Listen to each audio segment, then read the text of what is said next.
चलिए एक छोटी सी कहानी से शुरुआत करते हैं।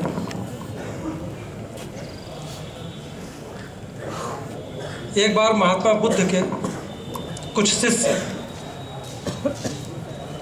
शहर से चले जा रहे थे, तो रास्ते में कोठा मिला।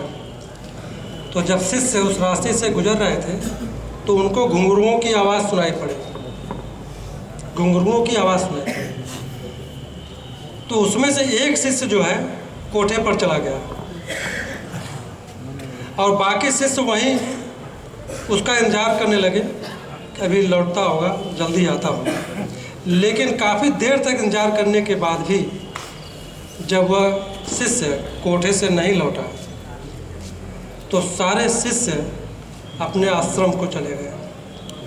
और आश्रम में जाने के बाद जब वह शिष्य रात तक नहीं लौटा तब उन सारे शिष्यों को उनका मन बड़ा बेचैन हो रहा था। उनको ये लग रहा था कि उसका एक शिष्य कोठे पर क्या कर रहा होगा। उनके मन में तरह तरह की आशंका, तरह तरह की शंकाएं चल रही थी सारे शिष्यों के मन में कि उनका एक शिष्य कोठे पे पता नहीं क्या कर रहा होगा। अच्छे और बड़े बुरे विचार आ रहे थे, किसी का मन नहीं लग रहा था। और जब उनसे रहा नहीं गया, जब देखे कि उसका जो साथी शिष्य था वो रात तक नहीं लौटा, तो सारे शिष्य महात्मा बुद्ध के पास गए और महात्मा बुद्ध से बोले, भगवान आपकी समस्त शिक्षा धूल में मिल गई, आपका समस्त ज्ञान जो है वह मिट्टी में मिल गया, आपका एक शिष्य तो कोठे पर चला गया। तो महात्मा बुद्ध उस शिष्यों की बात सुने, उसके बाद मुस्कुराए और बोलते हैं, उसको जाना था वह चला गया, मुझे उसकी चिंता नहीं है, वो तो चला गया। लेकिन मुझे तुम लोगों की चिंता अवश्य हो रही है कि तुम लोगों का मन, तुम लोगों का ध्यान और तुम लोगों का चित्त वही कोठे पर अटका हुआ है। मुझे उसकी चिंता नहीं है जो कोठे पर गया, लेकिन मुझे तुम लोगों की, सभी की ये चिंता जरूर हो रही है कि तुम्हारा मन वहीं कोठे पर अटका हुआ है, तुम्हारा ध्यान वहीं कोठे पर लगा हुआ है, मुझे इसकी चिंता है।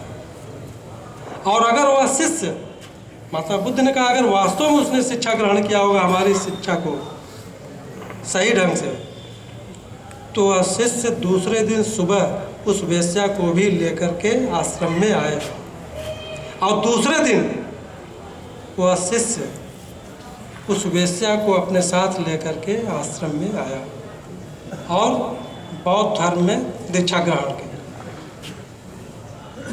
तो कहने का मतलब यह है, वह शिष्य जो कोठे पर चला गया था,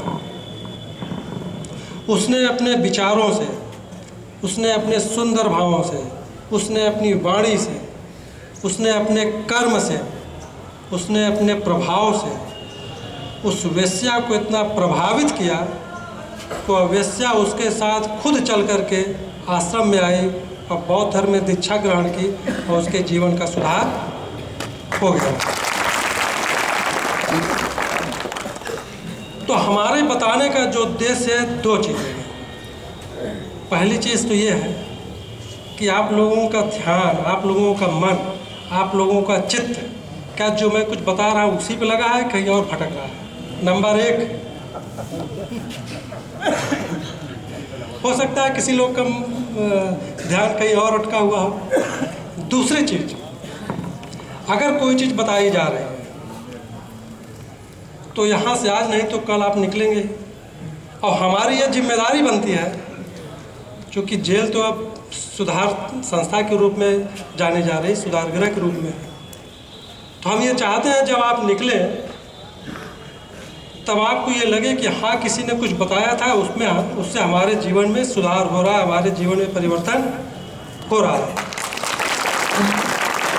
ये हमारा उद्देश्य है कि आप लोगों को सही मार्ग पे ले चलें, सही चीज़ बताएं, ताकि जब आप निकलें और जब कभी आप सोचें कि हाँ, जेल में हमको ये बताया गया था, तो एक तरह से जो है वो मुसीबत के समय आपको वो चीज़ें काम आएंगी। आप सोचेंगे कि नहीं ये चीज़ गलत है, ये सही है। धन्यवाद।